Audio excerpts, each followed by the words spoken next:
বন্ধুরা, আপনারা সবাই ভালো আছেন। আজকে আমি লোটে মাছের ঝাল করব। এই লোটে মাছগুলো এই চালের গুঁড়ো আছে এইটাতে এরকমভাবে মাখিয়ে মাখিয়ে তারপরে আমি এরকম করে ভাজবো। আর একটা মশলা করব, এই যে সর্ষে আর ধনে দিয়েছি, এটা পেস্ট করব।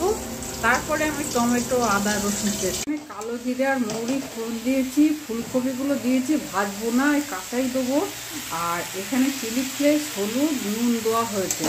এবার এই মশলাটা ঢেলে দেবো, এবার করবো। আলাদা করে ভাজিনি, মশলার সাথে সমস্ত ফোড়ন মশলার সাথে কষে নিয়েছি। এবার গরম জল দেবো। সেদ্ধ হয়ে গেছে, একটু রঙের জন্য কাশ্মীরি লঙ্কার গুঁড়ো আর গরম মশলা দিলাম একটু। যেহেতু কপি দিয়েছি সেহেতু একটু জ্যাগারিও দিলাম। এই মাছগুলো দিয়ে ফুটিয়ে খুব তাড়াতাড়ি নামিয়ে নেবো। আমার ঝালটা বেশি দিয়েছি, এতে ঝাল ঝাল না হলে ভালোও লাগে না। কপি দিয়ে লোটে মাছ তৈরি হয়ে গেছে।